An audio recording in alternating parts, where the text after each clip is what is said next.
അന്ന് ഞാൻ പതിവില്ലാതെ ഓഫീസിൽ നിന്ന് നേരത്തെ ഇറങ്ങി. രാവിലെ ക്ലാരയോട് വഴക്കിട്ടാണ് വീട്ടിൽ നിന്ന് ഇറങ്ങിയത്. ഇപ്പോൾ മിക്കവാറും ദിവസങ്ങളിൽ ഞങ്ങൾ വഴക്കിടാറുണ്ട്. അവളോട് വഴക്കിട്ടിറങ്ങിയാൽ ആ ദിവസം പിന്നെ കുളമാകും.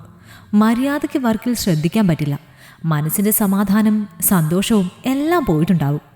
ഉച്ചവരെ കമ്പ്യൂട്ടറിന് മുന്നിൽ വെറുതെ ഇരുന്ന ശേഷം സിസ്റ്റം ഓഫ് ചെയ്ത് ഹാഫ് ഡേ ലീവ് എഴുതി കൊടുത്തിട്ട് ഞാൻ പുറത്തേക്കിറങ്ങി. രാവിലെ കാറിൻ്റെ ചാവി കാണാതെ എവിടെയെങ്കിലും അത് കണ്ടോ എന്ന് ക്ലാരയോട് ചോദിച്ചു. ഉടനെ അവൾ അങ്ങോട്ട് തുടങ്ങി. എനിക്കിവിടെ 100 കൂട്ടം ജോലിയുണ്ട്. നിങ്ങളുടെ കാറിൻ്റെ ചാവി എവിടെ ഇരിക്കുന്നു എന്ന് നോക്കലല്ല എൻ്റെ പണി. അവനവൻ്റെ സാധനങ്ങൾ മര്യാദയ്ക്ക് സൂക്ഷിച്ചു വെക്കാൻ ആദ്യമേ പഠിക്കണം. എന്നോട് ചോദിച്ചിട്ട് കാര്യമില്ല. എന്നെങ്കിലും ഞാൻ എൻ്റെ സാധനം കാണുന്നില്ല, നിങ്ങൾ കണ്ടോ എന്ന് ചോദിച്ചിട്ടുണ്ടോ? ക്ലാര അടങ്ങുന്ന ലക്ഷണമില്ലെന്ന് കണ്ടപ്പോൾ എനിക്കും ദേഷ്യം വന്നു. ഒരു ചാവി കണ്ടോ എന്ന് ചോദിച്ചതിന് അവൾ ഇത്രയ്ക്ക് പറയാൻ മാത്രം ഉണ്ടോ? ഇത്രയും പറയാൻ മാത്രം ഞാനൊന്നും ചോദിച്ചില്ല. ചാവി കണ്ടില്ലെങ്കിൽ കണ്ടില്ല എന്ന് പറയാമായിരുന്നു. അതിനിങ്ങനെ വായിൽ തോന്നിയത് വിളിച്ചു പറയണോ എന്ന് കരുതി. നിന്നോട് ഞാൻ ചാവി കണ്ടോ എന്നല്ലേ ചോദിച്ചുള്ളൂ. കണ്ടില്ലെങ്കിൽ ഇല്ല എന്ന് പറഞ്ഞൂടെ? വേണ്ടാത്ത കാര്യങ്ങൾ സംസാരിക്കണോ? നിന്നോട് അത് വന്ന് കണ്ടുപിടിച്ചു തരാനും ഞാൻ പറഞ്ഞില്ല. ഞാൻ അത്രയും പറഞ്ഞത് അവൾക്ക് പിടിച്ചില്ല. പിന്നെ അങ്ങോട്ട് തുടങ്ങി. അല്ലെങ്കിൽ തന്നെ നിങ്ങൾക്ക് എപ്പോഴാ എല്ലാ കാര്യത്തിലും ഒരു ശ്രദ്ധയുള്ളത്? അടുക്കും ചിട്ടയില്ല. ഒരു സാധനം എടുത്താൽ എടുത്ത സ്ഥലത്ത് വെക്കില്ല. എല്ലാം കണ്ടുപിടിച്ചു തരാൻ ഒരാൾ വേണം. സ്വന്തം കാര്യമൊന്നും സ്വയം ചെയ്യാൻ കഴിവില്ലാത്ത ഒരാൾ. എപ്പോഴും എന്തെങ്കിലും സാധനം ഓർമ്മയില്ലാതെ എവിടെയെങ്കിലും കൊണ്ടിടും. പല കാര്യങ്ങളിലും നിങ്ങൾക്ക് തീരെ ഉത്തരവാദിത്വമില്ല.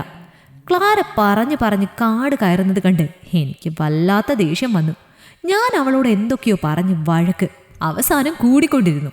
ചാവി നോക്കിക്കളയാൻ നേരമില്ലാത്തത് കൊണ്ട് ഞാനൊരു ടാക്സി പിടിച്ച് ഓഫീസിൽ വന്നു. തിരികെ വീട്ടിലേക്ക് പോകാനും ടാക്സി വിളിച്ചു. ക്ലാര അവളുടെ ഇഷ്ടത്തോടെ ആയിരുന്നില്ല എന്നെ കല്യാണം കഴിച്ചത്. സ്കൂളിൽ ഇംഗ്ലീഷ് അധ്യാപികയാണവൾ. ഭയങ്കര നിർബന്ധ ബുദ്ധിയാണവൾക്ക്. വാശിക്കാരിയാണ്. പക്ഷേ അവളുടെ അച്ഛൻ്റെ മുന്നിൽ മാത്രം അവളുടെ വാശിയൊന്നും വിലപ്പോയില്ല. എൻ്റെ അച്ഛൻ്റെ കൂട്ടുകാരനായിരുന്നു അവളുടെ അച്ഛൻ. എന്നെ അവളുടെ അച്ഛന് വലിയ ഇഷ്ടമായിരുന്നു. അതുകൊണ്ടാണ് ക്ലാരയുടെ ഇഷ്ടം നോക്കാതെ അവളെ എനിക്ക് തന്നത്. ക്ലാരയ്ക്ക് BEd പഠിക്കുമ്പോൾ അവിടെ ആരുമായോ സ്നേഹത്തിലാണെന്ന് അവളുടെ അച്ഛൻ അറിഞ്ഞു. പഠിപ്പ് കഴിയും മുൻപ് അവളുടെയും എൻ്റെയും കല്യാണം നടത്തി. എനിക്ക് ക്ലാരയെ ഇഷ്ടമായിരുന്നു. ചെറുപ്പം തൊട്ട് കാണുന്നത് കൊണ്ട് ആ ഇഷ്ടം അവളോട് നേരത്തെ തോന്നിയതാണ്. അതുകൊണ്ട് അവളെ കല്യാണം കഴിക്കാൻ എനിക്ക് സന്തോഷം മാത്രമേ ഉണ്ടായിരുന്നുള്ളൂ. കല്യാണം കഴിഞ്ഞ ആദ്യകാലങ്ങളിൽ ക്ലാര വളരെ ദുഃഖിതയായിരുന്നു. പിന്നെ പഠിപ്പ് കഴിഞ്ഞ് സർക്കാർ സ്കൂളിൽ PSC വഴി കയറിപ്പറ്റി. ജോലിക്ക് പോയി തുടങ്ങിയപ്പോൾ അവൾ മാറി. സ്നേഹം പ്രകടിപ്പിച്ചില്ല എങ്കിലും എന്നോട് അവൾക്ക് സ്നേഹം ഉണ്ടായിരുന്നു അപ്പോഴൊക്കെ. ഞങ്ങളുടെ കല്യാണം കഴിഞ്ഞ് 7 വർഷമായി. ഇതുവരെ കുട്ടികളുണ്ടായിട്ടില്ല. 2 പേർക്കും കുഴപ്പമില്ല. ഞാൻ വില്ലേജ് ഓഫീസിലാണ് ജോലി ചെയ്യുന്നത്. ഞാൻ ഓഫീസിൽ, അവൾ സ്കൂളിൽ, തിരികെ വീട്ടിൽ. അങ്ങനെ പോയി ഞങ്ങളുടെ ജീവിതം.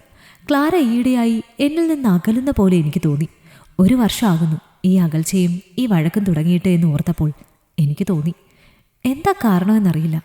എപ്പോഴും എൻ്റെ ഭാഗത്ത് എന്തെങ്കിലും തെറ്റ് കണ്ടുപിടിച്ച് വഴക്കിന് വരുന്നവളോട് പതിയെ ഞാനും വഴക്കിടാൻ തുടങ്ങി. അത് പിന്നെ പതിവായി. എത്ര വഴക്കിട്ടാലും വൈകുന്നേരം കാണുമ്പോൾ ഞാൻ മുഖം കറുപ്പിക്കില്ല. പക്ഷേ അവൾ എന്നെ അവഗണിക്കും. ആദ്യം സങ്കടം തോന്നുമായിരുന്നു. ഇപ്പോൾ അത് ശീലമായി. ക്ലാരയ്ക്ക് എന്നോട് എന്തോ പ്രശ്നമുണ്ടെന്ന് എനിക്ക് തോന്നി. അതാണ് ഈ വഴക്ക്. അത് തുറന്നു ചോദിച്ച് പരിഹരിക്കാമെന്ന് വെച്ചാൽ മുഖം തരില്ല. അങ്ങോട്ട് സംസാരിക്കാൻ ശ്രമിച്ചാൽ തിരക്ക് അഭിനയിക്കും. ടാക്സിക്കാർ വീടിന് മുന്നിലെത്തിയപ്പോൾ ഞാൻ നിർത്താൻ പറഞ്ഞു. അയാളുടെ കൂലി കൊടുത്ത് ഗേറ്റ് തുറന്ന് അകത്ത് കയറാൻ നോക്കുമ്പോഴാണ് ക്ലാരയുടെ അച്ഛൻ ബൈക്കിൽ അങ്ങോട്ട് വന്നത്. അച്ഛനെന്താ പതിവില്ലാതെ ഈ വഴിക്ക്? ഞാൻ ടൗൺ വരെ ഒന്ന് പോയതാ.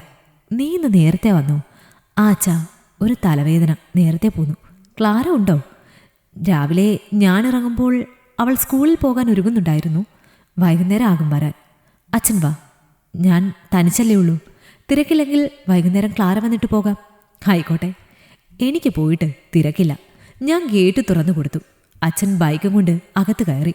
ക്ലാരയുടെ അച്ഛനും അമ്മയും ഇവിടെ അടുത്ത് തന്നെയാണ് താമസം. എൻ്റെ അമ്മ പണ്ടേ മരിച്ചു. ഞങ്ങളുടെ കല്യാണം കഴിഞ്ഞ് 2 വർഷം കഴിഞ്ഞ് ഒരു ഹാർട്ട് അറ്റാക്ക് വന്ന് അച്ഛനും പോയി. പിന്നെ ഞാനും ക്ലാരയും മാത്രം വീട്ടിൽ.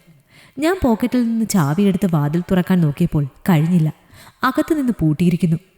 ക്ലാര സ്കൂളിൽ നിന്ന് നേരത്തെ വന്നോ എന്ന് ഞാൻ സംശയിച്ചു. അവളെ ഫോണിൽ വിളിച്ചപ്പോൾ അകത്ത് ബെല്ലടിക്കുന്നു. 2-3 തവണ വിളിച്ചിട്ടും എടുക്കാത്തത് കണ്ടപ്പോൾ ഞാൻ ബെഡ്റൂമിൻ്റെ ഭാഗത്തേക്ക് നടന്നു. അച്ഛൻ അവിടെ സിറ്റ് ഔട്ടിലിരുന്നു. ബെഡ്റൂമിൻ്റെ ജനൽ തുറന്ന് കിടപ്പുണ്ട്. അവൾ കിടന്നുറങ്ങിപ്പോയോ എന്ന് കരുതി ഞാൻ ചെന്ന് നോക്കി.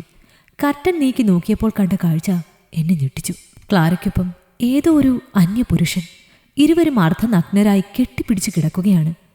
അവൻ എൻ്റെ ഭാര്യയെ ഉമ്മ വയ്ക്കുകയും തലോടുകയും ഒക്കെ ചെയ്യുന്നുണ്ട്. ക്ലാര അവൻ്റെ തലോടലിൽ സുഖിച്ച് എന്തൊക്കെയോ ശബ്ദം ഉണ്ടാക്കുന്നു. തൻ്റെ ഒപ്പം കിടന്നിട്ടുള്ളപ്പോൾ ഒന്നും ക്ലാര ഇതുപോലെ സുഖം കണ്ടെത്തുന്നത് എൻ്റെ ഓർമ്മയിലില്ല. ക്ലാരേ, ഞാൻ അലറി. അവളും അവന് ഞെട്ടി എണീറ്റു. പുതപ്പ് കൊണ്ട് നഗ്നത മറയ്ക്കാൻ ശ്രമിച്ചു. അവൾ എന്നെ നടുക്കത്തോടെ നോക്കി. ഞാൻ മുൻവാതിലിന് നേർക്ക് നടന്നു. കുറച്ചു സമയം കഴിഞ്ഞ് ക്ലാര വസ്ത്രമിട്ട് വന്ന് വാതിൽ തുറന്നു. അവൾക്ക് പിന്നിൽ അവളുടെ കാമുകനും ഉണ്ടായിരുന്നു. എൻ്റെ കൂടെ അവളുടെ അച്ഛൻ നിൽക്കുന്നത് കണ്ടാണ് ക്ലാര കൂടുതൽ ഞെട്ടിയത്. അച്ഛന് കാര്യങ്ങൾ ഏകദേശം മനസ്സിലായി. അദ്ദേഹം അവളുടെ മുഖത്തടിച്ചു. ഞാൻ മിണ്ടാതെ നോക്കി നിന്നു. ഭാര്യയുടെ ചതിയിൽ ഞാൻ തളർന്നു പോയിരുന്നു. അച്ഛൻ അവളെ വീട്ടിലേക്ക് കൊണ്ടുപോയി. ഞാൻ തനിച്ചായി. പിന്നീട് അറിഞ്ഞു ക്ലാര പണ്ട് സ്നേഹിച്ച ആളാണ് അതെന്ന്. അയാൾ അവളുടെ സ്കൂളിൽ സ്ഥലം മാറി വന്നിട്ട് 1 വർഷമായി. അയാളിപ്പോഴും ക്ലാരയെ ഓർത്ത് വിവാഹം കഴിക്കാതെ നടക്കുന്നു എന്നറിഞ്ഞ് അവളുടെ മനസ്സ് അങ്ങോട്ട് ചാഞ്ഞു. എന്നെ വിഡ്ഢിയാക്കി അവർ വീണ്ടും സ്നേഹിച്ച് നടന്നു. ഞാൻ മാത്രം ഒന്നും അറിയാതെ കോമാളിയെപ്പോലെ. ഓർത്തപ്പോൾ എനിക്ക് സങ്കടം വന്നു. ഞാൻ അവളെ ഒരുപാട് സ്നേഹിച്ചിരുന്നു. പക്ഷേ അവളുടെ മനസ്സിൽ പഴയ കാമുകനായിരുന്നതുകൊണ്ട് പിന്നീട് വർഷങ്ങൾ കഴിഞ്ഞു. അയാളെ കണ്ടപ്പോൾ എന്നെ മറന്നു. അവനൊപ്പം പോയി. കോടതി മുഖേന ഞങ്ങൾ ബന്ധം പിരിഞ്ഞു. ക്ലാര കാമുകൻ്റെ കൂടെ പോയി. ഞാൻ തനിച്ച് ജീവിതം തുടർന്നു. ഈ കഥ നിങ്ങൾക്കിഷ്ടമായെങ്കിൽ ലൈക്ക് ചെയ്യൂ. നിങ്ങളുടെ അഭിപ്രായങ്ങൾ കമന്റായി രേഖപ്പെടുത്തൂ. കൂടുതൽ കഥകൾ കേൾക്കാൻ ഈ ചാനൽ സബ്സ്ക്രൈബ് ചെയ്യൂ.